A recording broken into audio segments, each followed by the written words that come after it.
Yes, we are live. So, good evening, everyone. It is a pleasure again to welcome you all to the 103rd lecture of Calcutta Comparatists 1919. And I take this privilege to warmly welcome our distinguished speaker of the day, Dr. Dhurjjati Sarma, on this platform. Uh, as you know, that Calcutta Comparatists 1919 is an independent forum for research scholars of humanities and social sciences. It carries the legacy of the academic study of Indian languages and literature envisioned by Sir Ashutosh Mukherjee and introduced in 1919 at the University of Calcutta. Later in 2005, a new department was established and which continues to carry on the research in Indian languages. And we sort of took inspiration from this history as we are students, mostly students from this department, and we created this platform sharing research interest and ideas among various disciplines. And currently, for past 1 year, we are organizing online lectures on various interdisciplinary topics to be delivered by academicians and distinguished research scholars of different fields. And as I have already mentioned, that like, it's a real pleasure to have my teacher from Gauhati University, Dr. Dhurjjati Sharma, as a speaker of the day in our forum. And now, moving ahead, I would like to introduce Dr. Sharma in our forum uh, for the participants. So, Dr. Gurujati Sharma is currently assistant professor in the Department of Modern Indian Languages and Literary Studies. He is also chief secretary of Asamiya Sahitya Sammiloni and joint secretary of Comparative Indian Literature Association, SILA. Also, he is the currently executive member of Delhi Comparatists.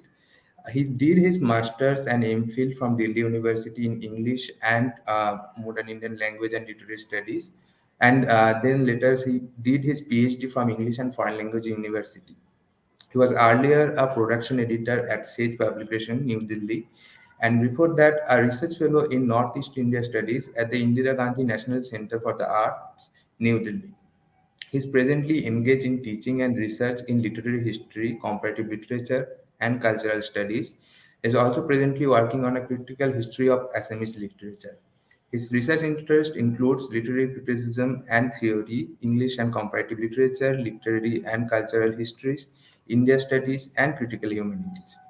He is widely published, and many of his article reviews and book chapters have already been published nationally and internationally. His writings have been published under Palgrave Macmillan and in journals like Space and Culture India and Margins, a journal of literature and cultural, etc. He has delivered several invited lectures at some of the India's renowned universities such as Rajiv Gandhi University, Arunachal Pradesh, English and Foreign Language University, Maulana Abul Kalam Azad Institute of Asian Studies, and also Gauhati University. So I'd now like like to welcome Dr. Dhurjjati Sharma in today's session. And sir, this virtual stage is all yours now. You may begin your presentation. Thank you. Thank you, Pratim, for the generous introduction, and I hope I stay true to your introduction, and also thank you, both you and Pratim, you and Aratrika and also the whole team of Calcutta Comparatists 1919 for inviting me to speak on your platform. And the topic that I have chosen for my lecture, my presentation is Hemchandra Goswami, Calcutta University, and the making of a new Assamese literary canon. And I'm hoping that this particular topic that I have taken up for discussion will also strike a chord with Calcutta Comparatists 1999, because the subject matter that I've taken up for discussion has certain resonances with the development of the discipline of comparative literature and studies of Indian languages in Calcutta University almost 102 years back. So, Pratim, am I audible? Am I audible? All right, you can hear me. Uh, uh, Yes, but your voice is getting a little bit distorted, and your screen is often like getting freezed. Is Um, it?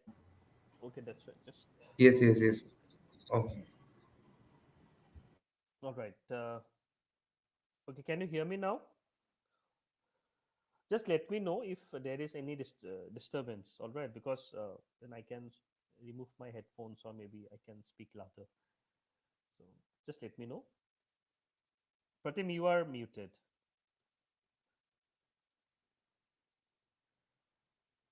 Your screen is like still in freezing mode.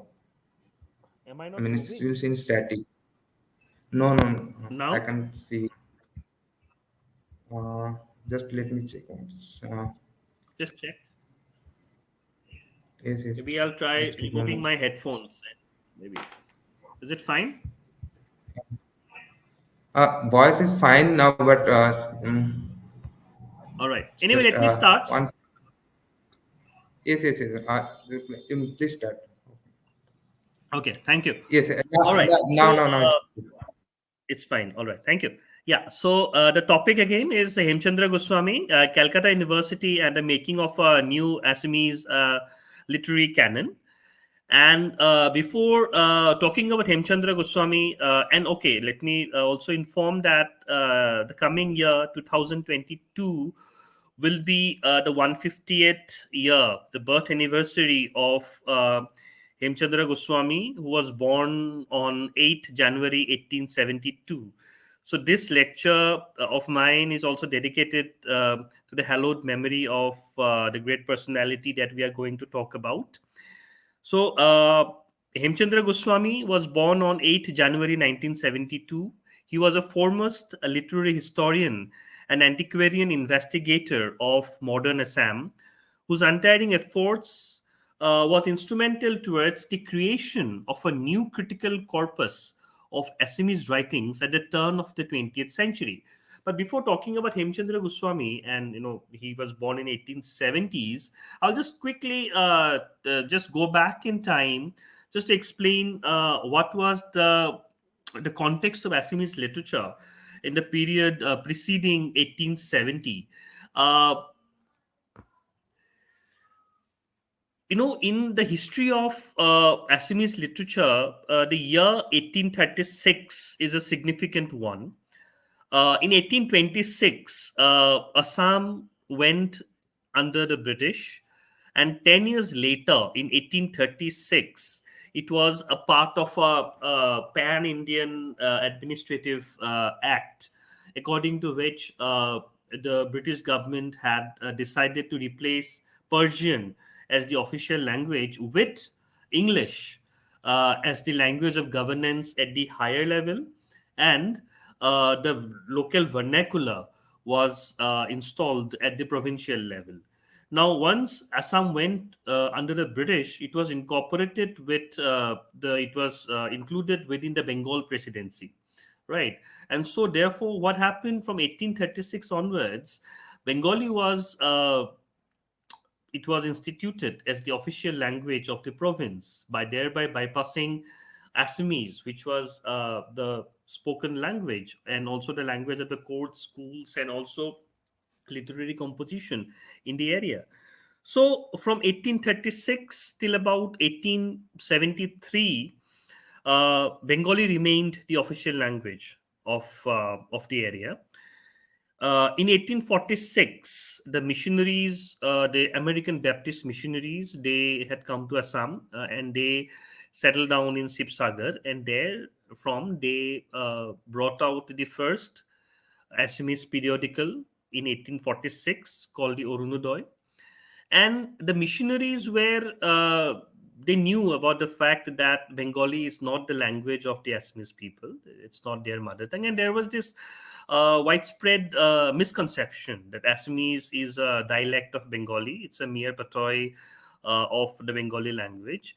So the missionaries, and also there were other native intellectuals like Anandaram Dhekial Phukon, as well as Gunapiram Borua, Hemchandra Borua. These people lived around 1840s onwards. They tried to forward the cause of Assamese language and literature and tried to insist upon its independent existence.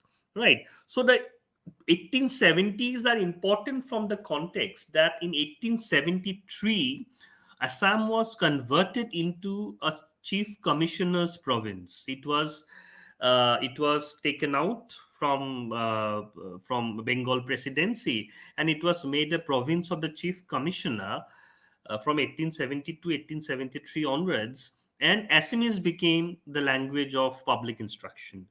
So in that way, 1870, 1873 or 1872 is also a strategic year as far as Assamese language and its operations within Assam is concerned.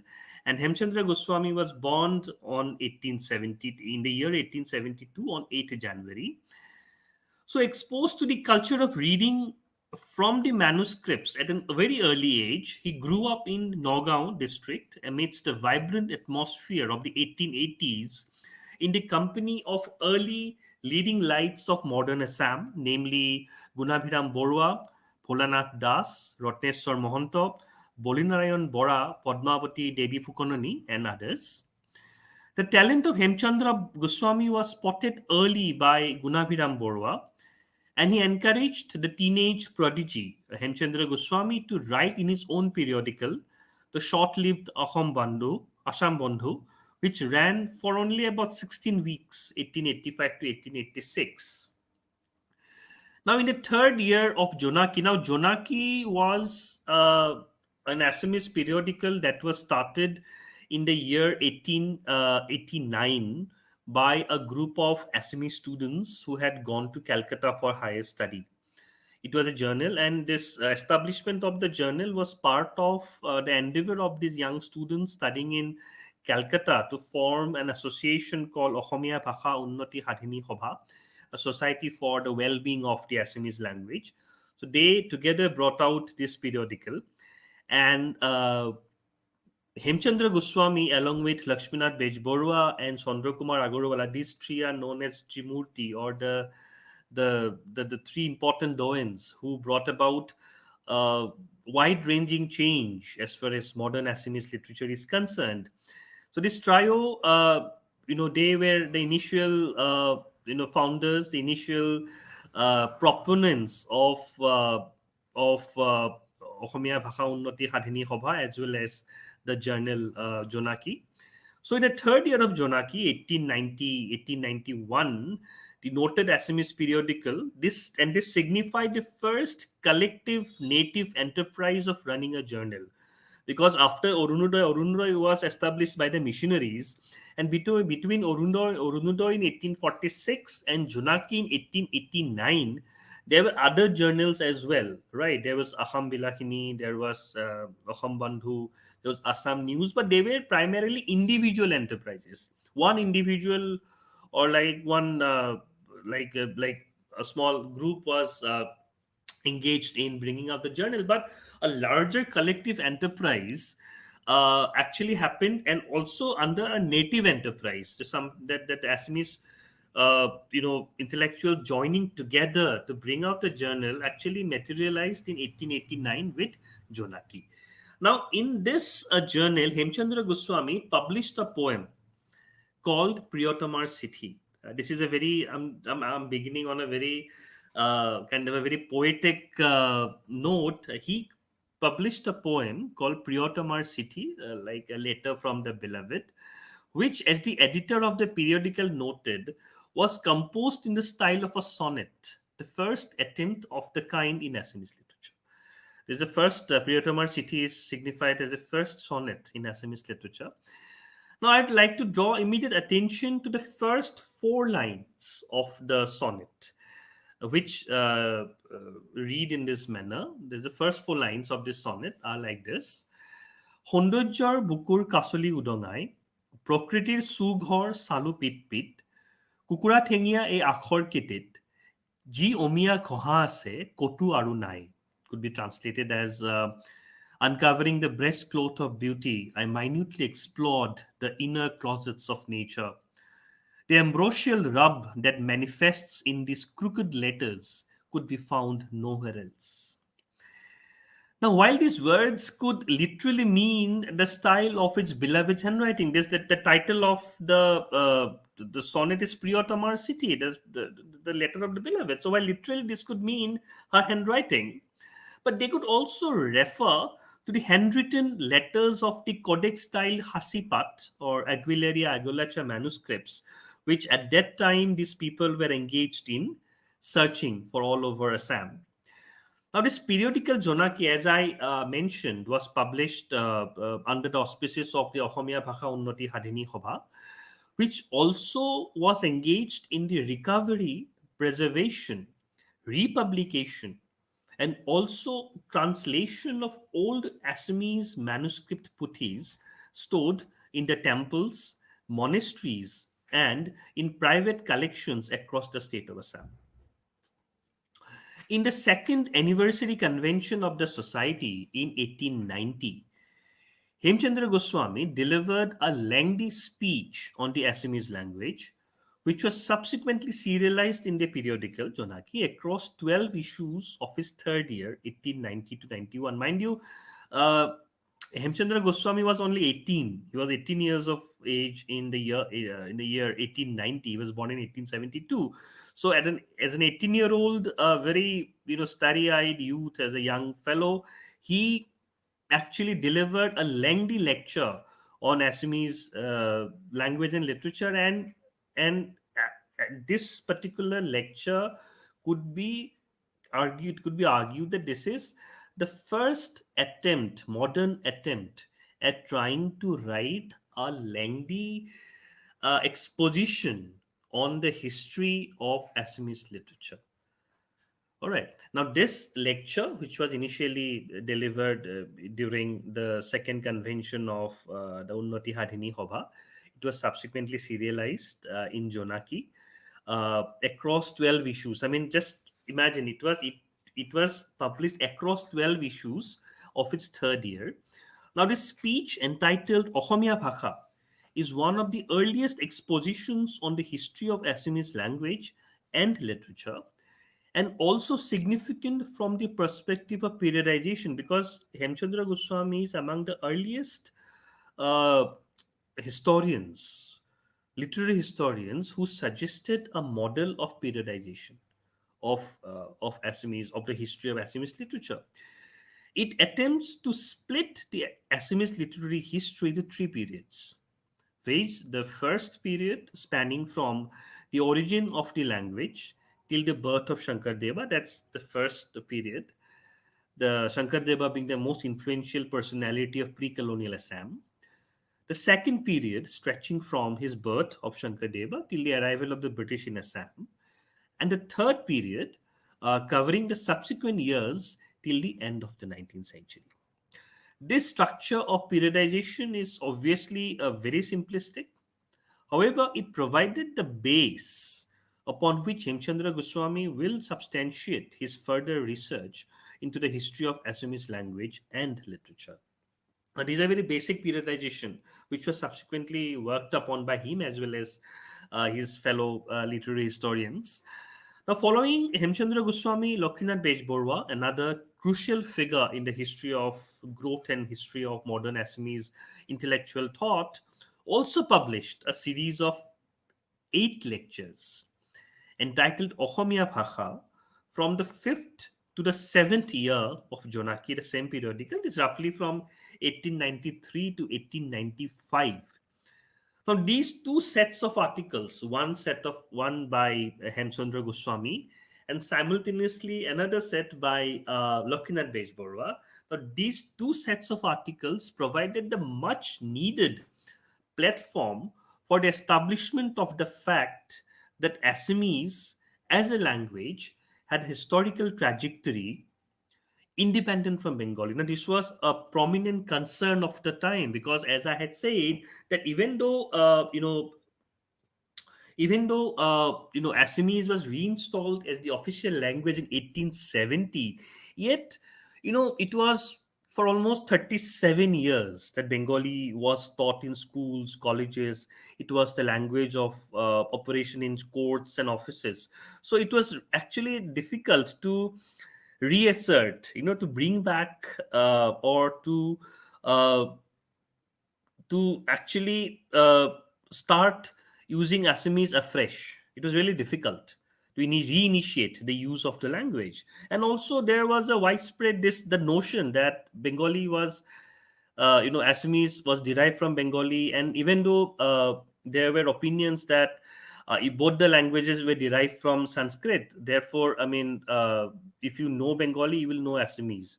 And as far as vocabulary was concerned, attention was drawn towards the fact that the words talk of both the languages are more or less similar. What is the need for having another language, right? So this intellectuals who were arguing in favor of Assamese, towards the closing decades of the 19th century, actually had to be very precise, be very thoughtful, be very mindful towards bringing out the exact precise differences, historical differences, linguistic differences, grammatical differences, lexicographical, orthographical differences between Assamese and Bengali. And this was not easy for them, right? And because there was no earlier, there was not much work done in this particular area, so they were trading on a area which was hardly trod upon. It was done. Anandaram Thekial Fukon had written a lengthy treatise on remarks on Assamese language and literature, which was published around 1854-55. But that was the one. And then Hemchandra Borua had also written on, but then these are recent attempts, the last 30-40 years. Right. So discourse was still developing. It was still a developing discourse which had to be further consolidated. Right. Now, therefore, Hemchandra Goswami, Lakshmanath Bejborua, they were in Calcutta.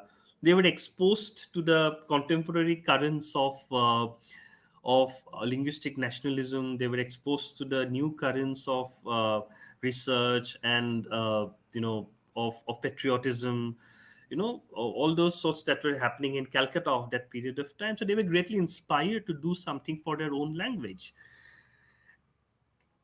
Now, in the year 1895, as I said, that along with the publication of Jonaki, the Ohomia Bhasha Unnoti Hadhini Sabha was also engaged in collecting old manuscript puthis. Now, this was done primarily with the objective that these puthis will actually testify to the fact that Assamese has had an independent existence from Bengali, historical existence. Right. So in the year 1895, this Hobha released a list of manuscript puthis and published text in Assamese containing information regarding almost about 700 books. And based on this search for manuscripts, the first Assamese literary history called Ohomia Bhasha and Sahityor Buronji by Debendranath Bejborua was first published in 1911. So, since the beginning of the 20th century, these Assamese intellectuals like Debendranath Bejborua, Hemchandra Goswami, Banikanto Kakoti, Surya Kumar Bhuya, and Dimbeswar Neog, they had been engaged in this task of collecting old manuscripts from various sources and thereby conceptualizing a history of Assamese literature. In fact, the colonial administration of Assam had deputed Edward Gate, the writer of the first, so-called rational positivist history of Assam, to undertake the task of conserving the extant historical materials from destruction and then applying them as sources to delineate the past history of the region. Edward Gates' preparation of a historical report came in the wake of the concern shown by Charles Lyell, the Chief Commissioner of Assam in 1894, towards the preservation of historical documents belonging primarily to the 600 years of Ahom rule against the vagaries of nature. He stressed upon the urgent need to catalogue and to rescue from oblivion the historical records of Assam. Now, with regards to a synopsis of book that Gate had prepared, Edward Gate was given the early responsibility to evaluate on the behalf of the colonial government, and Gate prepared a list with the assistance of the Deodhais. Deodhais were the Ahom royal priests, and based on this report, Charles Lyell had commented. I'm quoting this comment. He said, "It appears that these books, which have hitherto been supposed to be exclusively religious in their purport, contain also historical records relating to the time before the Ahom rulers were converted to Hinduism. They were utilized in the history, but since they have been entirely neglected, and the Ahom language in which they were written has gradually passed out of living knowledge. But so far as is known, none of the original texts has been published. It cannot be doubted that exposed as they are to the ravages of time in a climate like that of the Assam Valley, the number of those extant must be rapidly decreasing, and the original materials for the study of the history and vicissitudes of one of the most interesting portions of the Indian Empire be thus passing forever beyond our reach. Unquote. This was quoted in a report that Edward Gate had prepared entitled Progress of Historical Research in Assam. He quoted these lines from Charles Lyell. Now, these remarks by Charles Lyell were crucial in the context of historical research in colonial Assam because very few administrators preceding Charles Lyell were convinced about the historical veracity of the documents belonging to the pre colonial period. In his descriptive account of Assam, William Robinson expressed his conviction that even though Assam possessed a few chronicles and such other works of native composition, yet a large part of their ancient historical narratives were marked by fabulous and uncertain descriptions of events. I'm quoting this from an essay by Dhurjjati Sarma. In this condition, the interest shown by Lyell and Gate towards not only the documentation of the pre colonial history of Assam, but also the preservation of the original texts was encouraging and effectively laid the platform for subsequent historians for further research. The search for historical roots was not limited to the Ahom kingdom. While posted as extra assistant commissioner at Mongoldoy in Dorong district, then I mean it's late 1890s of Assam, Edward Gate also collected a few historical documents related to the erstwhile coast kingdom. However, the Buranjis or the Ahom historical chronicles proved to be of great importance by not only providing a solid base for his Gates history of Assam, but also constituting the biggest archive of historical documents from medieval Assam. I talked about the colonial enterprise just to give a background to what Hemchandra Goswami will soon be undertaking. So just to provide a backdrop to what Goswami will soon be doing. It was during a stint at the Assam Government Secretariat in Shillong that Hemchandra Goswami first came into contact with Edward Gate, who, following his report on the progress of historical research in Assam, was working on his book, The History of Assam, a critical history of ancient and modern Assam. Now, referring to the association between Edward Gate and Hemchandra Goswami, Major P.R.T. Gordon, Deputy Commissioner of Eastern Bengal and Assam, and also the Honorary Provincial Director of Ethnography in Assam of that time, he had remarked, and I quote, Hem Goswami was of great assistance to Sir Edward Gate in his work of historical research, in which the former's knowledge, that is Hemchandra Goswami's knowledge of Sanskrit, and acumen for digging and delving in a previously unknown field, supplied a collaborator with just the equipment that Sir Edward required. This is unquote. This is quoted from Srijut Hemchandra Goswami, a short biographical sketch from Ohomiyar Sahityor Saniki, Volume 1. Furthermore, when Hemchandra Goswami was transferred to Tejpur in 1905, he collaborated with Padmanath Gohai Borwa to prepare a brief yet highly informative note in English on Assamese language and literature. This note was prepared under the request of Mr. F. W. Sudmerson, who was then the principal of Cotton College and who was actually instructed by the government of Assam of that time to write a short monograph on the Assamese language. Mr. Sudmerson spelled out the headings under which the note had to be prepared. Actually, the whole process of recognizing Assamese as an independent language was going on at that period of time. So, Mr. Sudmerson, he was the principal of Cotton College. He was instructed by the government to prepare a note, a short monograph on Assamese language. Now, obviously, Sudmerson himself couldn't write. He instructed Himchandra Goswami to prepare a note based on which he would, supply a note to the government, right? So what Sudmerson had done, he had spelled out the specific headings under which this note had to be prepared. Now these headings are very significant. These headings were uh, the earliest beginning of the language. Number two, its earliest literature, puthis, names of chief authors, the chief periods of Assamese literature, its direct descent from Sanskrit and its similarity with Sanskrit, distinction between Bengali and Assamese.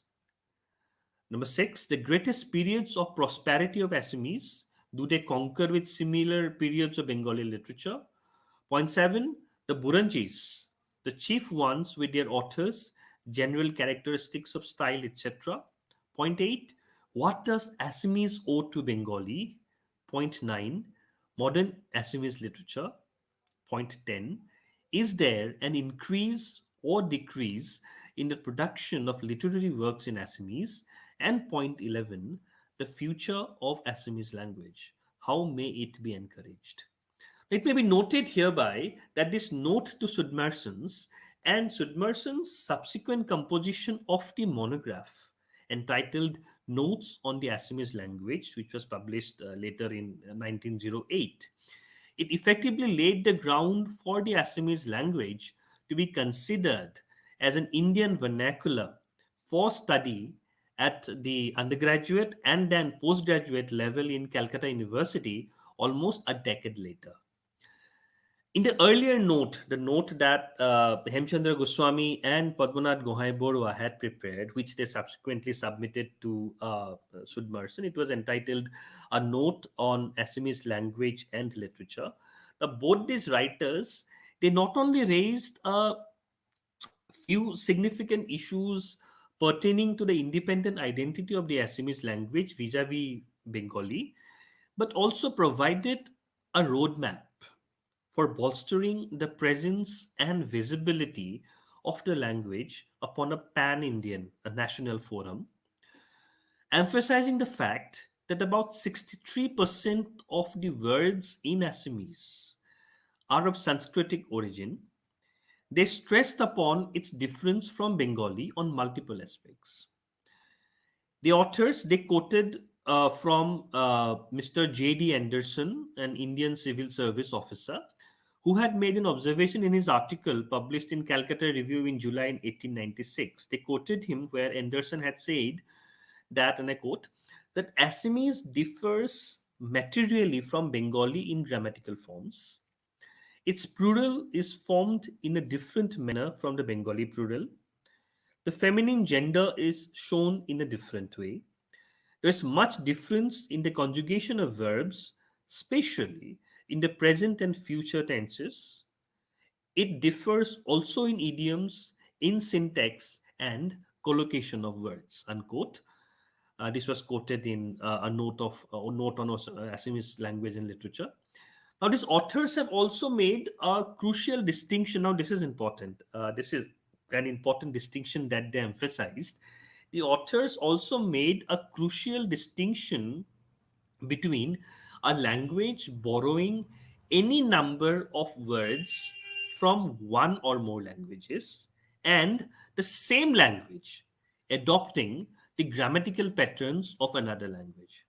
I mean, there's two things. On one hand, a language may adopt words from as many languages, and that language adopting the grammatical patterns from another language. These are two different things.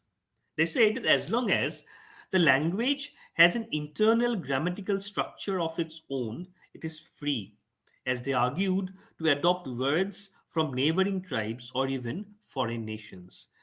Now, actually, they gave an example of a sentence in English which was full with Latin words. Right now, the words used in that English sentence, they give an example, was full with Latin words, but the grammatical structure was English. So nobody would say that that's a Latin sentence; that's an English sentence. But a majority of words used are Latin. So they argue that as long as the language has its own grammatical format, own grammatical scheme, which Assamese obviously had, it can adopt words from Sanskrit, it could adopt words from Bengali, but it cannot, even by doing that, it will not lose its own character. It will still remain the language that it is. So this distinction was emphasized, and thereby they tried to prove the independent existence of Assamese language.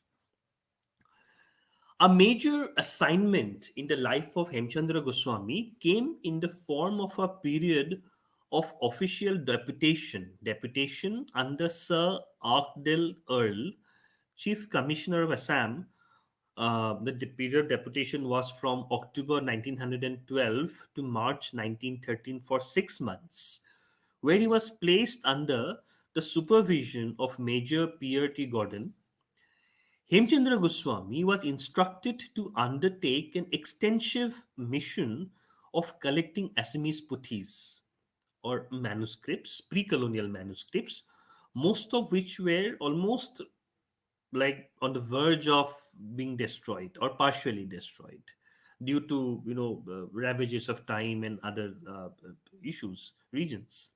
Now, as noted by S.K. Bhuya, colonial colonel noted by S.K. Bhuya, Colonel Gordon requested all the deputy commissioners of the Assam Valley Division to give Mr. Goswami every facility to collect and purchase the puthis in their respective districts, and to have a preliminary census of the puthis prepared by the Mojadars and Mondals, each puthi to be described under specified heads, viz. The name of the puthi, the name of the owner, his residence, published or not published, and remarks, unquote.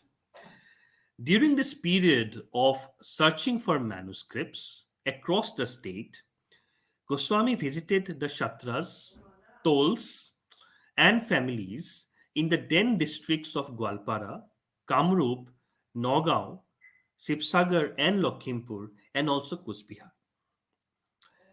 Among the many significant manuscripts recovered from the Vaishnava monasteries, he was on a search he had gone to various districts across the state, and among the many significant manuscripts which were recovered from the Vaishnava monasteries was an illustrated treatise on elephants called the Hasti Vidyanab. From Barpeta, which was a seat of Vaishnavite learning during the 16th century and after, he managed to procure a great number of manuscripts which were translations of episodic kavyas from the Mahabharata and the Bhagavata. As noted by S.K. Bhuya, Hemchandra Goswami managed to build a huge repository of 233 manuscripts, among which 156 were in Assamese and the rest 77 in Sanskrit. He collected both Assamese and Sanskrit manuscripts. These collected puthis were carefully kept in the office of the commissioner of the Assam Valley Division. The Kamrupa Anusandhan Samiti, there's another important association that was formed at the same time, around the same time, was founded in the year 1912, and the puthis were subsequently preserved there for the purpose of copying and transcribing. While the first phase of the project under the colonial government in Assam was to look for manuscripts scattered across the length and breadth of the region, the second phase involved the more rigorous and complicated task of compiling a descriptive catalogue of the puthis. For this purpose, Hemchandra Goswami was again put on deputation for 6 months from 1st August 1914. Furthermore, Goswami had also envisioned the tasks of transcribing, publishing, and also translating selected puthis into English. Now, his task was in two phases. In the first phase, he had to go around the state of Assam and collect manuscripts. He went to Shatras, he went to various temples, he visited different families, and also since he was himself a Brahmin, the case was slightly easier for him to convince people to part with their manuscripts because it was people were not ready to actually give away their manuscripts to somebody else, fearing because those were prized possessions of their families. So they were highly reluctant to part with them. So Hemchandra Goswami has had to have a very strong persuasive powers to make people donate their manuscripts with the promise of returning, donate or rather lend them for some time. So this was the first phase, right? And he had to do all these things within 6 months. The second phase was to compile them, transcribe them, uh, publish them, and also he had this ambition of translating most of these manuscripts into English. So this was a gigantic project that he had envisioned for himself. Now the descriptive catalog. Now I come to the second phase. The first phase was his search for manuscripts. Now this compilation, the descriptive catalog of Assamese manuscripts, this divided the manuscripts into two parts because like Assamese and Sanskrit, because he collected manuscripts written in both Assamese and Sanskrit, and each part could further be classified on the basis of the subject matter of the puthis so collected and compiled. The Assamese manuscripts have been indexed on the basis of the subject matters. They were indexed on the basis of the nature of the manuscript. The subject matters are namely aphorism, arithmetic, astronomy and astrology, biography, Burangi, dramas, epics, fiction and metrical romance, Ahom lexicography, mantras, medicine, miscellaneous subjects, Puranas, religious works, riddles, songs and lyrics, and also Tantra. The Sanskrit manuscripts have been likewise classified according to subjects, namely astronomy and astrology, drama, fables, finger manipulation, hasta muktavali, art of grammar, hymns and prayers, kavyas and commentaries, palmistry, poetics, Puranas, religious works, rituals, smritis, and also tantras. Now, the information, if one goes to the catalog for every entry, the information regarding the puthis are provided as per the following heads. I mean, the information on the puthis are given in this particular pattern. Number one, the name of the puthi. Number two, its subject matter. Number three, author, if available. Approximate date of composition, if available. Description of the puthi, the opening lines, the closing lines, colophon, summary of contents, and also person from whom the puthi was collected because those puthis may have to be returned. So they had to keep record from whom of the person from whom the puthis were collected. Place where the puthi was deposited because they were placed in the Assam Valley office of the office of the government, or they were also placed in Kamrup Anusandhan Samiti. So the place where they have been preserved, the place had to be mentioned, and also additional remarks. With respect to the monumental effort undertaken by Hemchandra Goswami in compiling this catalogue, P.R.T. Gordon, the close associate of Goswami in the collection of the Puthis and their compilation into a catalogue, he commented, this is what P.R.T. Gordon had said, and I quote, the descriptive catalogue of Assamese literature, which I believe still in the press, was the work of Ham Gohais alone, and it is on this great achievement that his fame will probably rest and go down to posterity. Unquote. Among the Assamese manuscripts, now I'll just try to give more information on the Puthis. Among the Assamese manuscripts, The highest number of puthis in terms of subject matter belong to the genre of epics or the Mahakavyas, which were 39 in number. This is out of 233 manuscripts. 156 were Assamese. Of those 156, there were 39 puthis which are epics, followed by those within religious works, of which there were 34 puthis. Other important genres in terms of manuscript output were biographies, which were 12 in number, Buranjis, there were 10, dramas, 14, mantra puthis, 10, Puranas, 16. Among the Sanskrit manuscripts catalogued, the bulk of them belonged to astronomy and astrology. There were 21 in number, and also rituals, 21. The second most important, now this is what he did vis-a-vis the descriptive catalogue of Assamese manuscript. Now comes the part for which we might be more interested relatively.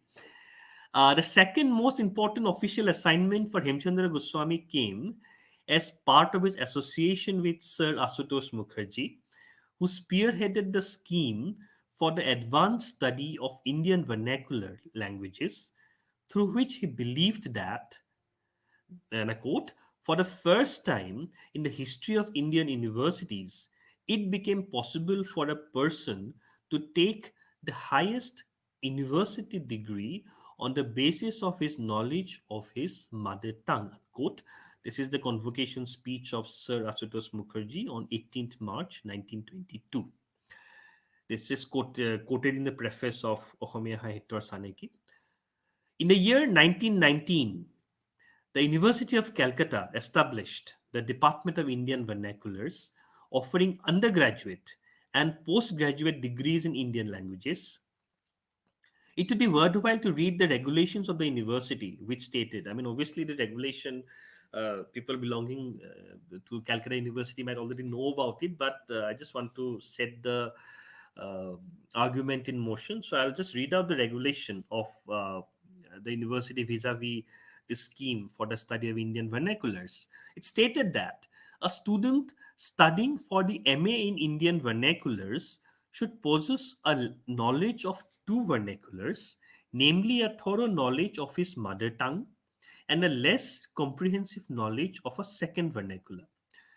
The student is also required to obtain a working acquaintance with two of the languages which have formed the foundation of the Indian vernaculars, such as Pali, Prakrit, and Persian. The languages which have already been recognized as principal languages are Bengali, Hindi, Gujarati, and Oriya. The languages which have been recognized as subsidiary languages are again Bengali, Assamese, Oriya, Hindi, Urdu, Maithili, Gujarati, Marathi, Telugu, Tamil, Kannadi's, Malayalam, and Sinhalese. Unquote. As a necessary corollary to this initiative, there was also the immediate requirement for the preparation and publication of typical selections from each of the Indian languages to be taught under the Department of Indian Vernaculars under the university. Basically, these are study materials for teaching and learning of these Indian vernaculars. It was envisioned that the series of volumes of typical selections shall enable an advanced study of the Indian vernaculars in their critical, scientific, historical, and comparative aspects. As per the report, this is a report on postgraduate teaching in the University of Calcutta, 1918-1919. Typical selections of literary works in selected Indian vernaculars were compiled and published under the imprint of the University of Calcutta. And to carry out the tasks, the following scholars were identified for the purpose: Mr. D.R. Vandarkar for Marathi, Dr. P.D. Gune for Prakrit, Mahamahopadhyay, Dr. Satish Chandra Vidyabhushan, and Dr. Beni Madhab Barua for Pali, Babu Vijay Chandra Majumdar for Oriya, Lala Sitaram for Hindi, Professor I. J. S. Tarapurwala and Professor A. B. Dhruva for Gujarati, and A. Suravadi for Urdu, and Sri Hemchandra Goswami for Assamese. Now, this opportunity for Hemchandra Goswami arrived when Sir Asutosh Mukherjee had visited Gauhati in March 1918 for some work related to Calcutta University Commission, and he raised the matter before PRT Gordon regarding deputing a worthy person to undertake the task for Assamese literature. Now, by that time, Hemchandra Goswami had already proved his abilities through his work on the descriptive catalogue for Assamese manuscripts, and therefore he was considered as the fittest person to carry out the assigned task. Now, the model for the typical selections, as envisioned by Sir Asutosh Mukherjee, was the Bonga Sahitya Porichoy, or selections from the Bengali literature, compiled by Dinesh Chandra Sen under Mukherjee's instruction, which was published in 1914. So, the typical selection project actually began with Bengali, with Bonga Sahitya Porichoy, and this is published as early as 1914. All the associated compilers were instructed to submit a plan for their proposed selections, and accordingly, Hemchandra Goswami submitted a scheme according to which the whole history of Assamese literature was divided into 6 periods. Recall, I mean, in his article published in Jonaki, he had divided the whole history into 3 periods. He worked further on that scheme. Now he has divided the whole period of Assamese literature into 6 periods. The first period, which is referred to as the Giti Yuga, Giti Jug, began from 600 AD to 800 AD. It was seen as a period of oral literary compositions comprising cradle songs, pastoral songs, ballads, and other lyrics. The second period, known as the Mantra Jug, Mantra or Bhonita Jug, from 800 AD to 1200 AD, was marked as the period when written specimens appear in the Assamese language in the form of mantras and aphorisms like Dakor Bachan being committed to writing. The third period, Prag Vaishnav Jug, extended from 1200 AD up to 1450 AD, the later 1450 AD being the birth of Shankardev. So the third period stops there. Now, this period, the third period, the Prag Vaishnav Juk, included Madhab Kondale's Saptakanda Ramayana, as well as composition of episodic kavyas based on the Mahabharata. The fourth period, the Vaishnav Juk, was considered to be the high point of pre-modern Assamese literature, covering a period of about 150 years from 1450 AD to 1600 AD, roughly corresponding to the lifetimes of Shankardev and Madhavdev. The fifth period, referred to as the Vistar period, Vistar Jug, from 1600 AD to 1800 AD, constituted a period when puthis on miscellaneous subjects were composed mainly under the patronage of the Ahom kings.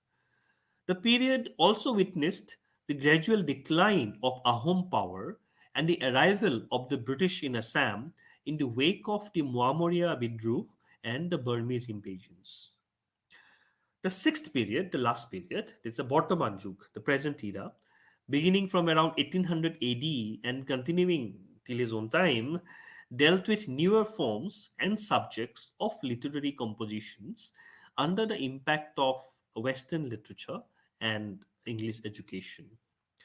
As noted by S.K. Bhuya, that on the recommendation of the Council of Postgraduate Teaching in Arts, the Senate of Calcutta University, at its meeting held on 31st August 1918, appointed Srijut Hemchandra Goswami to prepare the selections from Assamese literature on an honorarium of rupees 2000. An additional sum of rupees 400 was subsequently sanctioned for the services of a copyist. Unquote.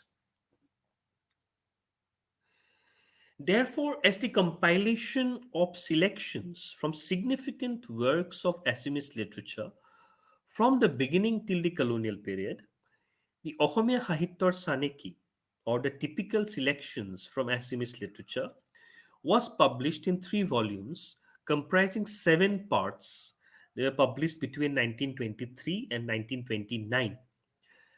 As far as the role and significance of Ohomia Sahityor Saneki is concerned, it could be argued that it not only enabled the academic study of Assamese as a postgraduate discipline under Calcutta University for the first time, but it also facilitated, possibly for the first time, the construction of a formalized corpus of literary works in Assamese spanning the whole timeline of its history, beginning from the 7th century AD till the end of the 19th century.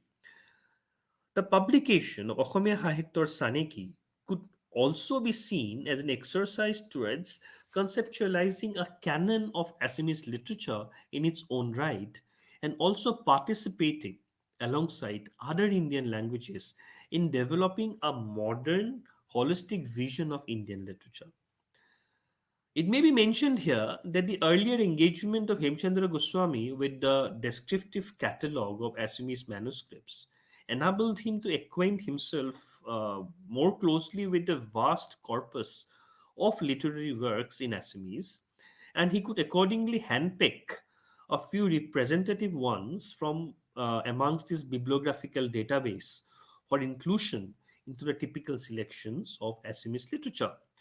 Now, looking at the methodology adopted by Goswami in selecting the specific works anthologized within the volumes to be serialized in terms of chronological periods of literary history, it is evident that there was a special emphasis on the Vaishnava period of 15th and 16th century Assam.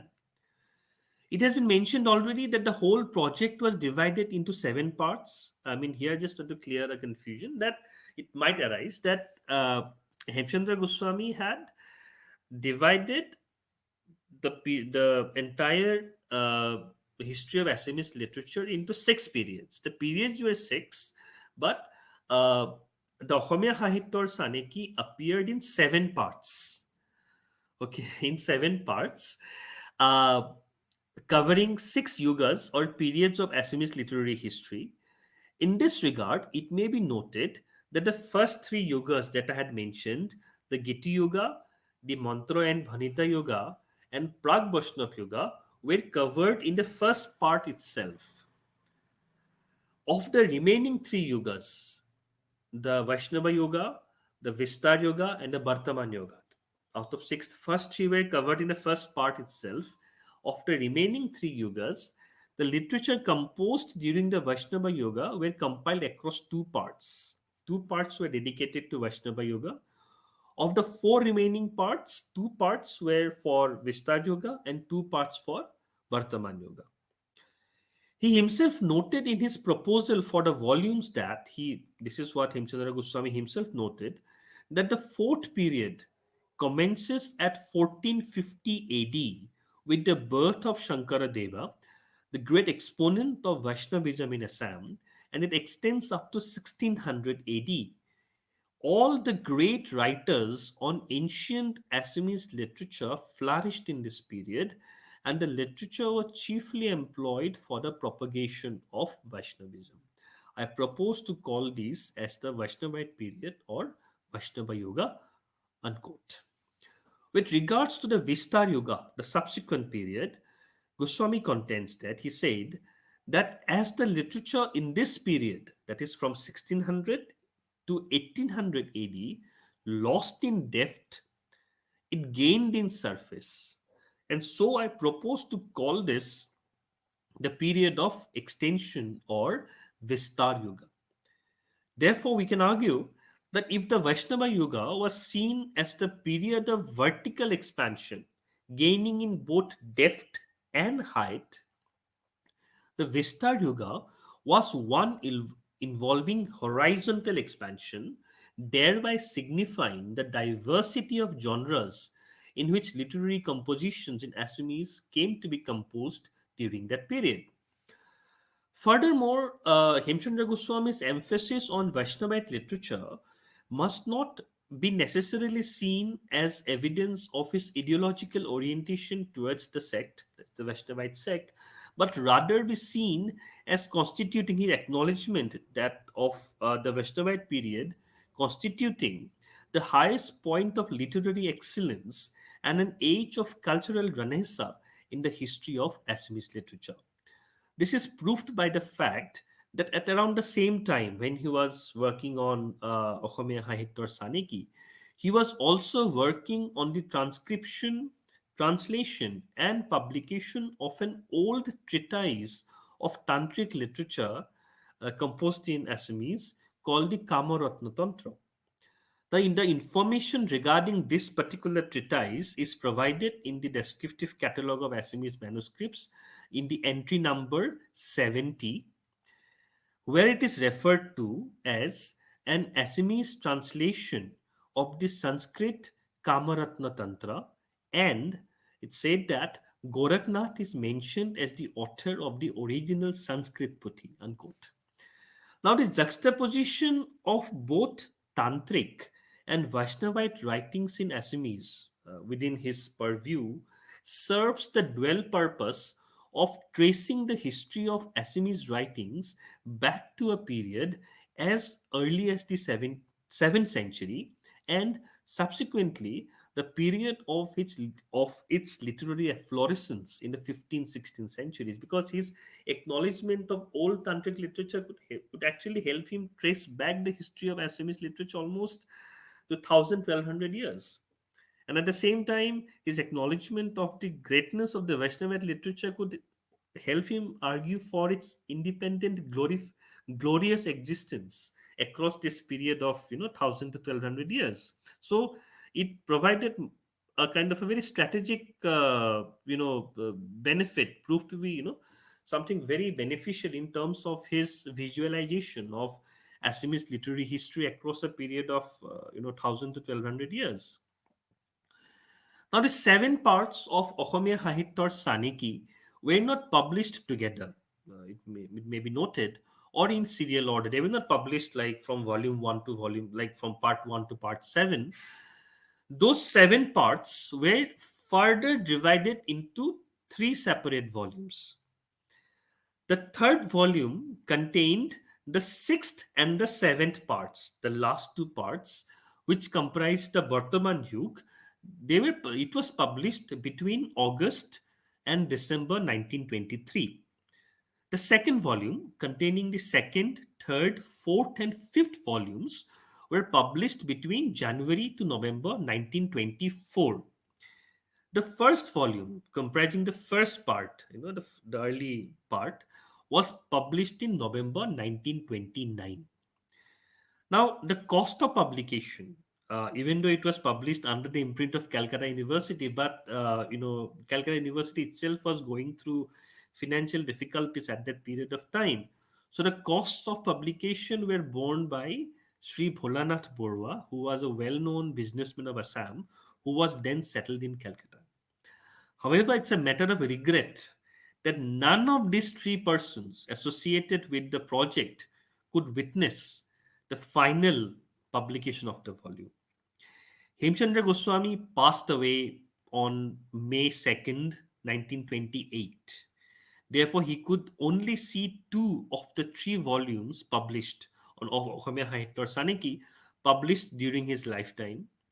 Sir Ashutosh Mukherjee, who had spearheaded the whole project, died a few years earlier on May 25, 1924, and so did Bholanath Borwa, who passed away on May 30, 1923.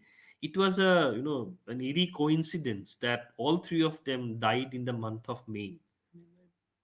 I found it very intriguing. Now, this inevitable delay, I mean, Ohomia Sahityor Saniki, finally, the complete volume was published in the year 1929. Now, the inevitable delay in the publication of Ohomia Sahityor Saniki concomitantly led to the delay or the postponement of MA classes in Assamese under the Department of Indian Vernaculars at Calcutta University, because the study materials were not ready, by 1919. So the classes, even though the department was established, the languages were recognized, but classes couldn't be started immediately. Now, Vishwanath Rai, in an article on the postgraduate teaching of Assamese in Calcutta University, he notes that postgraduate classes in Bengali, the Bengali MA, started from the year 1919 itself with an 800 marks syllabus and examination pattern.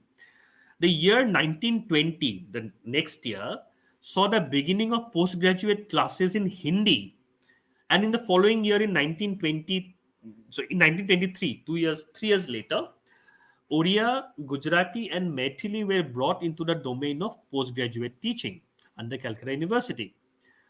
Urdu was inducted into the fold in the year 1929. Now, this is important. It was in the year 1938 that Assamese as a postgraduate subject of study was introduced. In the year 1936, Birinchi Kumar Borua was appointed as a professor in the university by the then Vice Chancellor Shama Prasad Mukherjee. A year later, in 1937, Assamese was included as a principal postgraduate subject. The first batch was admitted in 1938, and the first MA examination in Assamese was conducted in the year 1940. However, it may be noted hereby that the teaching of Assamese as a subsidiary language for postgraduate study had started in the year 1919 itself. It may be recalled here that Sir Asutosh Mukherjee, in his scheme of study of Indian vernaculars, had envisioned that a student admitted to the MA program of one particular vernacular language must acquire knowledge of two additional vernaculars in varying degrees. Based on this objective, the three languages to be learned and taught were accordingly referred to as principal subject, subsidiary subject, and basic language. So the scheme was like the three languages were to be taught: the main language as the principal subject, then there was one subsidiary language and one basic language. So out of 800 marks, like for the MA examination, 400 marks were devoted to the teaching and examination of the principal subject. There were two papers on the subsidiary language and one paper on the basic language and one more paper on the philological study of the three languages concerned. Now, as noted by Vishwanath Roy, Assamese, Hindi, and Oriya were taught as subsidiary languages initially, and out of 32 students who were admitted to the MA program in Bengali in 1919, 6 of them had opted for Assamese. Now, the text incorporated into the Assamese syllabus. Now, Assamese was initially taught as a subsidiary subject at the postgraduate level. Now, the syllabus of Assamese of that period included Honkordev's Rukmini Horon, Bhattodeva's Katha Gita, the first three cantos, Gunabiram Borua's Ahom Buronji, the first 4 chapters, Lokinath Bezborua's Kripabor Borboruar Kakotor Tupula, Mofizuddin Ahmed Hazarika's Gyan Malini, Hemchandra Borua's Ohomia Byakoron, Debananda Bharali's Ohomia Bhashar Maulik Bisar, Satyanath Bora's Sahitya Bisar, Debananda Bharali's Anglo-Assamese Grammar, G.F. Nichols' Manual of the Bengali Language, comprising a Bengali grammar and lessons with various appendices, including an Assamese grammar, and Debendranath Bezborua's Ohomia Bhasha Aru Sahityor Buronji. This is quoted from Roy 2016. And also, I got the information from Kolkata Vishwavidyalaya Ohomia Bhasha, an article published in Ohomia Bhashar Atmaprotisthar Hongram Aru Itihas Aru Onnyanno Prasongo. In a gazette notification of Calcutta University issued on July 4, 1940, the syllabus of the MA Assamese program was mentioned. Now, obviously, after 1936, when MA in Assamese began to be taught, in a gazette notification, the subjects taught within Assamese MA were mentioned. The first paper was The History of Literature, and it comprised Debendranath Bezborua's Ohomia Bhasha aru Sahityor Buronji, G.A. Grierson's Linguistic Survey of India, J.N. Farquhar's An Outline of the Religious Literature of India, Konoklal Borua's Early History of Kamrup, Padmanath Gohai Borua's Presidential Address at Ahom Sahitya Sabha, S.K. Sen's History of Brajabali, Kaliram Medhi's Ohomia Natok, and Birinchi Kumar Borua's Onkiya Natok, among others. The second paper was on poetry, and the text taught included Harihar Vipra's Ashwamet Parva, Durgabor's Giti Ramayan, selected portions from Shankar Deva's Kirtan Ghokha, Madhab Deva's Nam Ghokha, Ramsaran Thakur's Honkar Sarit. Obviously, all these texts were compiled in Ohomia Sahityor Saneki, along with Banikanta Kakuti's Purani Ohomia Sahitya. That book was also prescribed in this particular paper. The third paper was on prose literature, and it included Bhattodeva's Kotha Gita, Raghunath Das's Kotha Ramayan, Surya Kumar Bhuya's Ahom Buronji, Lokshinath Bezborua's Sadhu Kothar Kuki, Rajanikanto Bordoloi's Rongili, etc. The fourth paper was on dramatic literature, on drama, and it included Shankardev's Parijat Haran, Gopal Dev's Janma Jatra, Gunabhiram Borua's Ram Navami Natok, Padmanath Gohai Borua's Gaon Borua, etc. The fifth paper contained selections from Vaishnava literary works composed prior to the 18th century. The sixth paper comprised selections of literary works from the 18th century to the beginning of the 20th century, like Gunabhiram Borua's Anandaram Dhekial Fukonor Jibon Sorit, Hemchandra Borua's Bahire Rongsong Bhitore Koa Bhatori, Rajanikanto Bordoloi's Rohodoiligiri, Lokshinath Bezborua's Kripabor Borboruar Ubhotoni, Chandrakumar Agarwala's Bin Boragi, Bholanath Das's Hitaharan Kaibya, etc. The seventh paper was on Sanskrit, or it could be, I mean, it was an optional paper. It could be on Sanskrit or any other modern language, namely Bengali, Oriya, Hindi, Urdu, and Maithili. The eighth paper was on elementary Middle Indo-Aryan text, because it was a philological study paper, within which was taught historical and comparative grammar of Assamese. The prescribed texts were Kaliram Medhi's Assamese Grammar and Origin of Assamese Language, Debananda Bharali's Ohomia Bhashar Maulik Bisar, and S.K.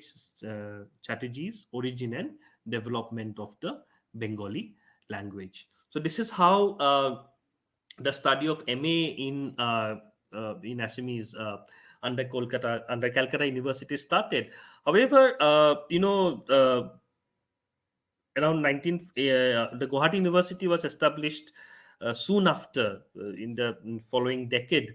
So therefore, the flow of students who went to Calcutta to study Assamese soon declined, because already postgraduate classes in Assamese was already being started under Gauhati University. So the trend gradually slackened. Nevertheless, it was a highly commendable attempt on the part of Calcutta University to have encouraged study on different Indian vernaculars, and that too on a comparative basis.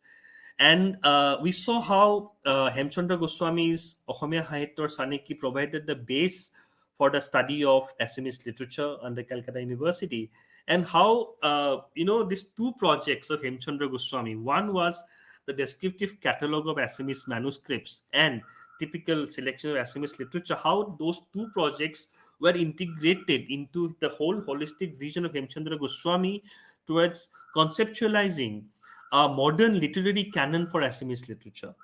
And he was somebody who had this vision. We could see right from his speech at the Ohomia Bhasha Unnoti Hadini Sabha, then his subsequent publication of those articles in Jonaki, then the composition of the note on Assamese language and literature in collaboration with Padmanath Gohai Borua, then his work on the descriptive catalogue of Assamese manuscripts, and then finally Ohomia Sahityor Saneki. So it was throughout his life, he was consistently engaged in a theoretical and a highly methodological study of Assamese literature and language.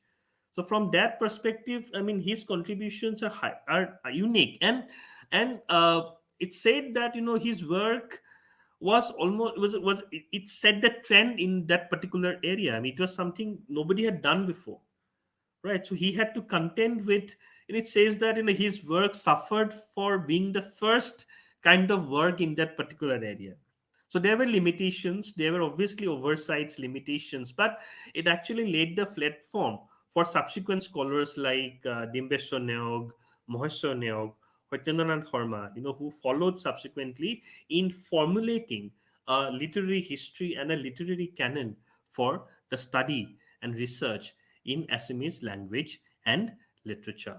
I'm stopping here now, and I would love to comment. I'd love to have questions and queries on the subject that we just talked about. So, thank you, everyone. Thank you for listening to me. So, over to you, Pratim and Aratrika. Thank you so much, sir. Can you hear me? Yes, yes, I can hear you. Yeah. Thank you so much for this illuminating lecture. We really learned a lot, not only about Assamese, but also about our university and our history and culture. And sir, if you allow, we can move to the Q&A session. We have some Absolutely. questions from YouTube. And Sure. Pratim, should I take them? Yes. So the first question is from Mola Shorkar.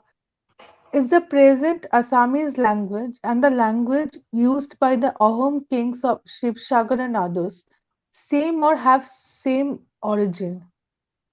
Okay. Should I take question by question? Sir, I as you I take wish. Just Yeah, let me answer this. No, okay. not actually.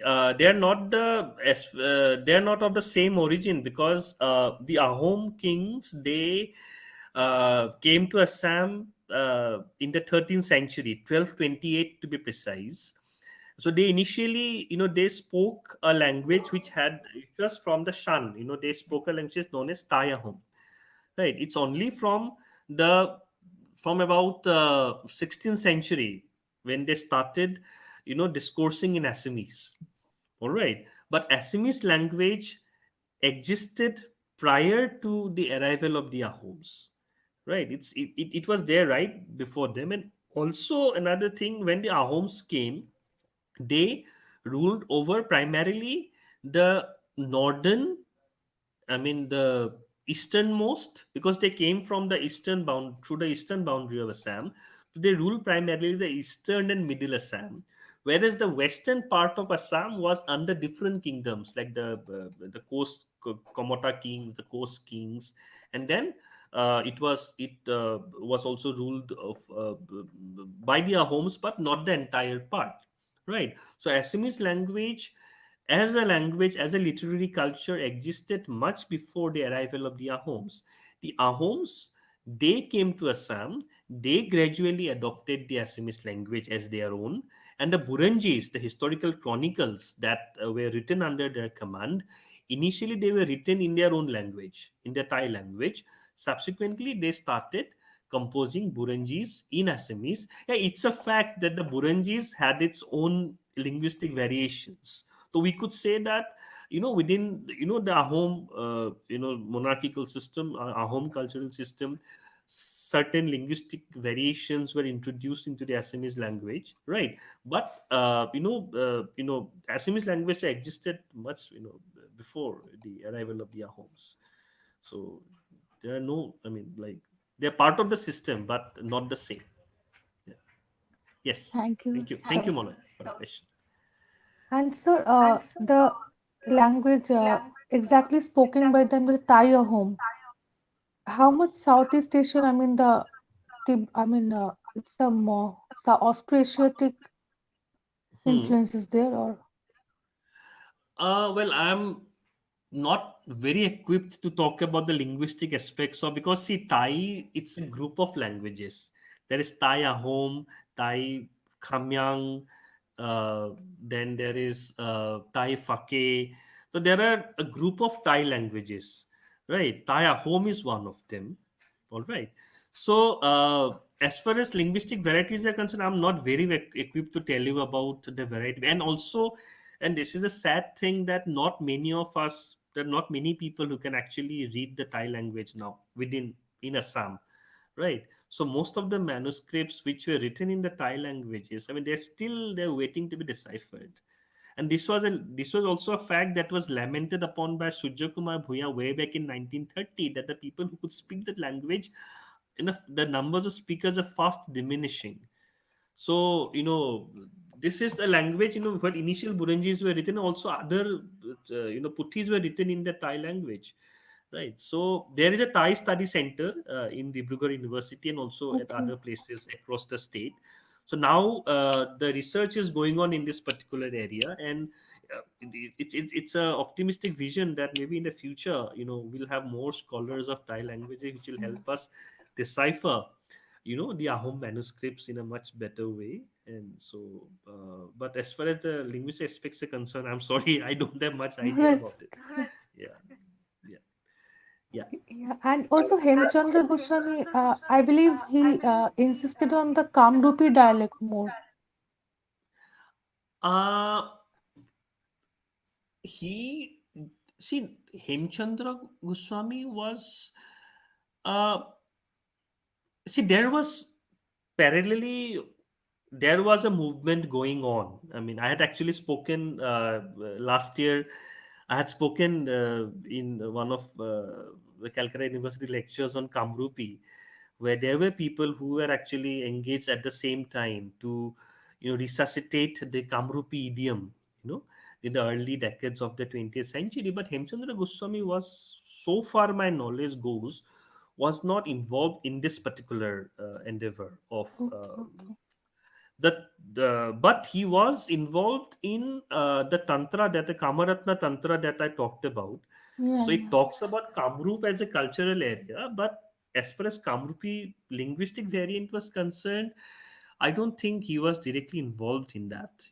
I may stand corrected, but I mean, whatever I read, I don't think he was directly involved in that.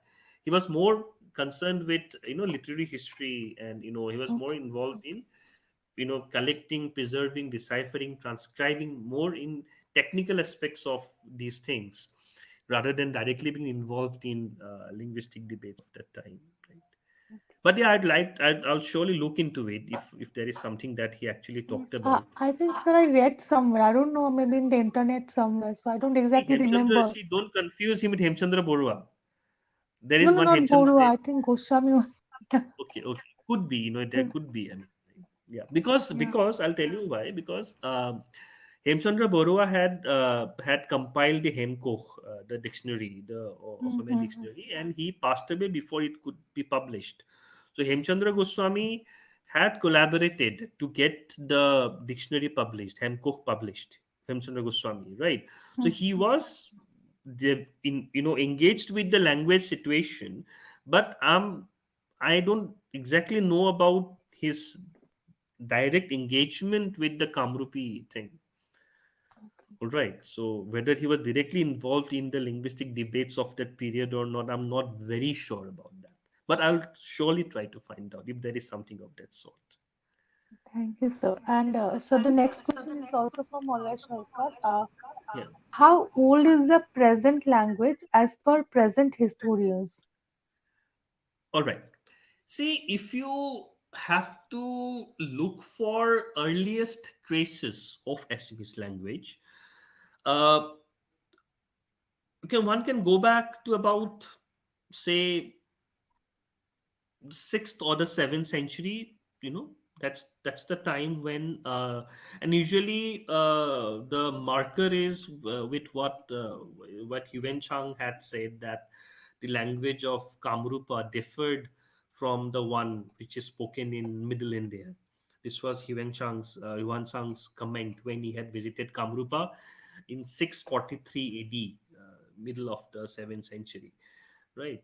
So, and also the inscriptions which were issued from the 5th century onwards, the inscriptions were primarily in Sanskrit, but scholars of epigraphy, they have contended that these, even though they were in Sanskrit, there were certain vernacular interventions into the language, certain local interventions into the language, which could, I mean, they said that the Sanskrit it was not, it didn't have a chaste idiom. They were even the language was slightly localized, right? In terms of, I mean, I'm not going into the intricacy of syntax and lexicology here, but they said that, so one could say that from those inscriptions only one can actually get an early glimpse of Assamese literature. And also, as far as literary specimens are concerned, obviously we look to the Churjapadas, right? So here I would like to refer to what Sheldon Pollock had proposed, that in a history of language there are two stages. One, the first stage is literization, and the second stage is literarization. Literization is the instance where the language first appears, the vernacular language first appears in the scenario. It could be in inscriptions, it could be in like as a in a written format. But literarization signifies the moment when that language comes to be used for imaginative literature, for creative purpose. Right. So there could be two starting points. A language is first literized. We have evidence regarding the origins of the language, and then subsequently, we find evidence of that language being used for literary purposes. Right. So, as far as Assamese is concerned, its moment of literization could be traced to around 5th, 6th century, and its time for literarization could be identified to be around middle of the around 8th, 9th centuries. Where 9th century effectively from where the time from which we find the Chorjapadas. Right. There are usually 2 to 3 centuries difference between literization and literarization. Yeah. Yes, just a point to add. Actually, even the compilation, which is like talking about Asamiya Sahitya Chandriki, even like Ashutosh Mukherjee was also like making a division, and like it was he mentioned that the arrival of human song, and like and then it he's like starting the periodization of literary history of Assam to Hmm. 630 AD.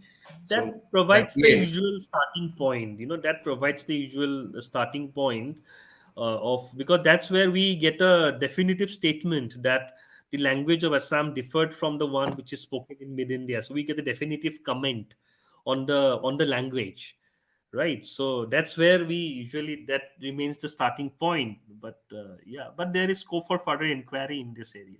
There is further scope for looking for more plausible evidence. Thank you, sir. Thank you, Pratim. Last question from Mola Sharkar only, and then we'll move to the other questions. Is the Madhab Khandali Ramayana story same as Bengali Ramayana? Uh, well, I don't think so, because Bengali Ramayana, I think, by meaning Krittibashi Ramayana, right? No, I don't think this. I mean, the stories. I mean, the Ramayana story. If you take the skeleton, it's similar everywhere. It's basically a story of Rama and Sita, right? But uh, the stories of Ramayana in the vernacular languages. Now, let me tell you, Madhab Kandali's Ramayana was written in the early half of the 14th century, between 1300 and 1350. That was the time when Madhab Kandali's Ramayana was composed. And Krittibach, if I'm not wrong, it was composed sometime in the 15th century, right? It was composed sometime in the 15th century. Uh, yeah, if not earlier. So the instances of Ramayana being composed in the vernacular languages, this is also an instance of localization. What Madhav Kandali and Kittibach have done, they have taken the basic storyline and they have retold the story from their own perspective. Right. So the story is more or less similar, but then the way certain episodes are amplified, certain stories are condensed, right? Certain characters are given more space. Certain new characters at times are introduced. So in those many aspects, they provide an excellent instance of localization. Right. So from that perspective, the stories cannot be similar. They are not similar. They are different, right? But they more or less, since both of them followed the Balmiki, story, right? Both Madhab and Kittibak. So from that perspective, yeah, the sources are similar, but the treatment was different, for both the authors. Thank you, sir. And the next question is from Amitav Chakraborty, sir, and he's asking, was there any influence of Hemchandra's model of periodization on the Gauhati University department in its early years, or for that the SEU model of Salem, Comparative Indian Language and Yeah. Literature? Uh, Thank you, sir, for the question. Yes, certainly, because Hemchandra Goswami's periodization model that provide the basic framework for subsequent division, right? So later on, when Maheshwar Neog, Shantananath Horma, when they wrote their respective histories of Assamese literature, they based their arguments on this model itself, but then they were further refined, so the influence was there. It was there. It was marked influence. And a work like Ohomea Sahitya Saneki hasn't been done subsequently. A work of that stature hasn't been subsequently attempted. So this remains a landmark publication as far as developing a holistic corpus of Assamese literature is concerned, and therefore his modular periodization was there. It was highly influential as far as the early understanding of Assamese literature, early teaching of Assamese literature in Gauhati University was concerned. Obviously, later on, it was further refined and more stages were incorporated. So, and also the modern period, because uh, Hemchandra Goswami was writing at the period when the modern age was just, it had just began. Right, it just started. The arrival of the British. Not even 100 years had passed. So subsequently, you know, with the progress of age, with independence, so the dynamics were relooked into, but the essential structure where they remained the same. That remains the same. Like the Prague Vaishnava, the pre-Vaishnavite, and interestingly, I'll tell you something. Uh, Hemchandra Goswami categorizes the medieval period as Prague Vaishnav, and Vistar. In subsequently, what happened? Prague Vaishnav was rechristened as Prague Honkori. You know, that period when Shankardeva was writing, Hemchandra Goswami christened that period just as Vaishnava Yug, but subsequently that period was renamed as Shankari Yug, Honkori Yug, and was Prak Honkori and Honkor Uttar or post Shankardeva. So gradually we see a movement towards kind of positing Shankardeva as the prime representative of the Vaishnav Yug. So that is a kind of a refashioning that happened subsequently. So that this debate is constantly going on, whether one should call it Prak Honkori, Prak Vaishnavi, or Prak Vaishnav, because there are scholars who are also trying to argue for the fact that it cannot be Prak Vaishnav because there were also works which are non-Vaishnavite. They were literature, Shakta literatures. So how can one categorize them within the Vaishnava, literary mold? So the debate has been going on subsequently, but the structure has remained the same.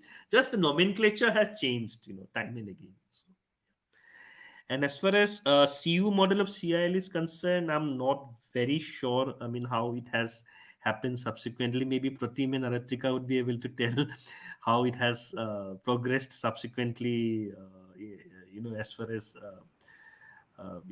but yes, one thing. Let me tell you, the whole idea of associating the study of more than one vernacular, it has been incorporated subsequently within modern Indian language departments, because here, even in Gauhati University and also in Delhi University, and I guess in other universities, the students have to study one language which is not his or her own mother tongue. So studying one language other than one's mother tongue is held mandatory, right? So in modern Indian language departments. So from that perspective, I guess that vision has found reflection in subsequent comparative literature syllabi. So otherwise, I think there are, it could be looked into in what more, what in a more nuanced way it has developed. So this is something like one can also study, in the future. But Asutosh Mukherjee, that vision was important, and also it reflected the essential multilingual nature of, Indian literature. I mean, this was realized way back in 1919, that if you have to understand Indian literature in its entirety, you cannot limit your knowledge just one language only, right? You have to go beyond your own mother tongue. So this was something that was highly revolutionary in that period of time. And one thing I realized, I mean, while sort of thinking about this structure, that it said that one paper should be on the study of Pali, Prakrit, and Sanskrit, and these classical languages. So this actually went against. This was a response to what had happened almost 100 years back. You know, vis-a-vis the Macaulayan system of education, where the Anglicist, model of education Mhm. supplanted the Orientalist model, which subsequently led to relegation of classical studies. So, bringing back the study of Pali, Prakrit, and Sanskrit into the mold of Indian education was something I find highly commendable in that period of time. Within an institutional setup, bringing back Pali, Prakrit, Persian, and Sanskrit, this was highly commendable, I feel, of that period of time. And obviously, there were reasons for doing that, during that period, the 1920s and 30s. So this is something that could also be looked, one can also look deeper into what could be other ways of, looking at these developments. Yeah, I hope I have. Okay, for SMEs departments, okay. Uh, Assamese departments, as far as the comparative model is concerned, uh, I don't think so, because it remained more or less monolingual until the 1990s, when comparative literature was taught as an optional subject in Dibrugarh University. In 1992, usually what happens within SMS departments, there are like three sections. There's one literature part, one language part, A and B. So in Dibrugarh University, 1992, a part C was introduced, which was comparative literature. So language, literature, and comparative literature in 1992. So that model was started in Dibrugarh University. So I really don't know how far it continued, but obviously, the study has remained intact, subsequently. And obviously, Gauhati University, my own department started teaching comparative literature. But in Assamese departments, yes, comparative literature is being taught. I mean, in a way that but it's integrated into the monolingual framework. So this is what is this different from what Asutosh Mukherjee has envisioned. Comparative literature, but they were mainly translations of works are taught. But Asutosh Mukherjee hinted at learning the language, not reading work in translation. So that is a difference I would like to emphasize. One could read English literature, Hindi literature in translation into Assamese. But what Asutosh Mukherjee has emphasized is that no, you have to know the language. You have to learn the language and then read the works in original, not in translation. So I think this is the difference that subsequently got effaced. Yes, it was like Thank mandatory. you. Yeah, Yes, Pratim, please. Pratim. Yes, I mean it was mandatory at that time. Actually, you have to learn the language. And Mhm, it was those who are mandatory. like aspired to like studying Indian vernacular language, you have to. It is mandatory that you have to at least learn one language there. So Now, not for just only example, like yes. yeah. Now, for example, Ofamia, this Sahitya Saneki was also, I mean, if anybody had opted for MA in Urdu or MA in Hindi and had chosen Assamese as a subsidiary subject, has had to learn Assamese and sort of and read the script and read the text in original. So I don't have sufficient data exactly how many students actually enrolled for the Assamese course, apart from like first 1 or 2 years. But this is something the data must be with Calcutta University somewhere. So this could be unearthed, for future research. Yes, yes. I mean the syndicate report and everything. might be like Yeah. is This useful for could be this. a research topic if anybody is interested. Could be an area of research, to look at how this whole discourse developed, subsequently. At least the period from 1920 to 1940, prior to the establishment of Gauhati University. Yes. And like that actually that particular model was like adopted these days in like in our MA present day we have to like the students at least need to learn one language in his like in third semester, Hmm. which is like now we are offering I guess Assamese and Nepali. So it is Okay. like we are like following the same framework actually, which was In my initiated at. department, like Gauhati University, in my department, we have Assamese, Nepali, Tamil, and Oriya. So these four languages. They can opt for any one of them. Assamese, Nepali, Yes. Tamil, and Oriya. Yeah, four languages.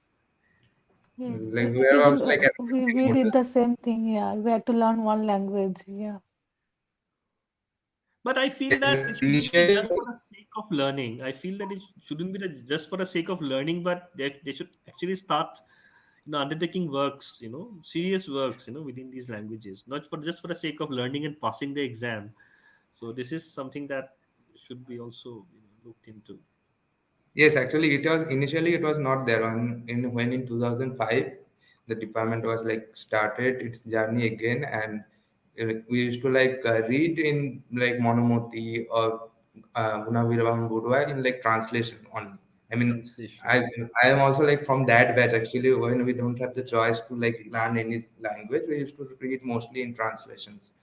Hmm. Maybe sometimes in Bengali translations. But this was the endeavor like adopted in 2009, 19, yeah, sorry, 18. And that same syllabus is like redesigned and it's like now it is also like now mandatory in semester third Well, this is for important for so reading that. and translation in the same language. I mean, like in one language, in English or in Hindi or in Assamese. I mean, you know the story, but to familiarize yourself with the linguistic nuances of that language is important. Right? Because you are not merely learning a language, you are also learning about a new culture. So you know, so this Yes, is also like as you have mentioned that this widespread notion still is like sort of there that both the language it is like most of like they say that it is like only like Bengali and everything. So it is like sort of that misconception still, it sort of it's eradicate there. with this So scheme actually. hopefully, this will be It's dispelled still there. very soon. Actually, that's why like your lecture is like still, I mean, very pertinent for today's context Yes. also. Like, that's why. Thank you. Thank you. Thanks to Anyway, both. And also, yes, thanks to all the, for all the questions that came up. Amitabh sir, thank you for your question. Also, Molloy, thank you for the question. Yeah. Yes, thanks to our participants and thanks to Professor Chakraborty and Moller sir for being with us and also asking these important questions. And Pratim, do you have any comments?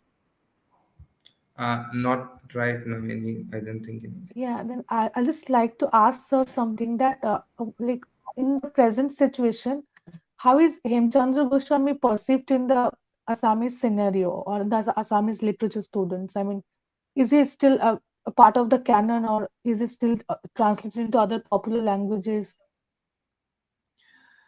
Uh, well, this 2022 will mark the 150th year of his birth. So Okay. obviously, of late, a lot of activities have been undertaken, to commemorate and to, to remember and also to talk about his work. And he's part of the canon, obviously, because he, alongside Lokinath Bejborua and Chandrakumar Agarwala, they refer to the trinity of modern Assamese literature. So his contribution has been well recognized in Assamese academia, right? So he had his own place in the scheme of things in the literary history in the canon, right?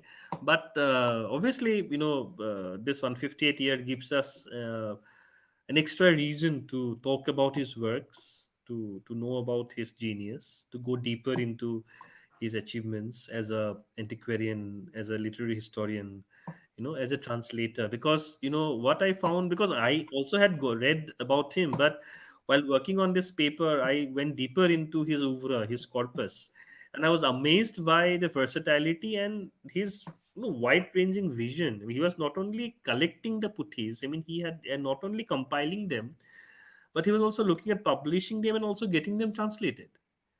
It's a pity that he passed away too soon. He passed away when he was only 56. Mhm. Right.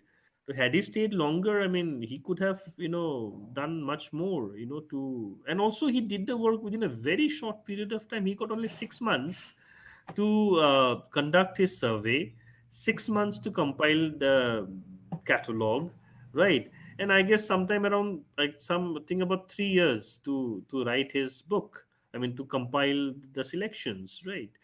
So it took time. The publication cost, the publication the difficulties, it led to the delay in publication. But he got very less time to, within that limited period of time, he accomplished very, I mean, like, tremendous. The amount was tremendous, right? So there is a need for relooking, a need for reassessing his contribution, right? With a more critical vision, right? There's always a need for doing that. So I hope this is something that we all can do in the subsequent period. I myself, this is something I had been thinking about, saying something about him for the last 2 years or so.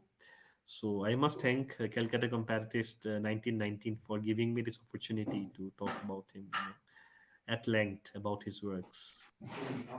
Thank you, sir, for coming here as a speaker. And also, like maybe in the near future, more works will be done, or maybe you can do more research Yeah, on Goswami and Saraswatosh Mukherjee's relationship with Calcutta University. I think that will be a great thing. It's a great absolutely. I'll try my subject. best. Thank you. Thank you. Thank you so much, sir. Now I'll ask Pratim to officially deliver the vote of thanks. Yes, thank you, Artrika. So, thank you, and we have now come to the end of this session. And firstly, on behalf of Team Calcutta Comparatists 1919 and its members, a big thank you to Dr. Dhurjjati Sharma for his excellent lecture on this topic, Hemchandra Goswami, Calcutta University, and formation of Assamese literary canon. Thank you, sir, for sharing your ideas and views on this area. And I would like to express our gratitude to our participants and for their questions and comments for today's session. And also, like again, I'd like to express a deep gratitude to sir. It's like really pleasant experience to have him in our forum, and we are really inspired by your great words. Thank Yes, you so sir. much. My Good night. pleasure as well. My pleasure as well. Thank you. Thank you so much. Thank you. Thank you In so much, this sir. Thank you. Thank you, everyone. Very good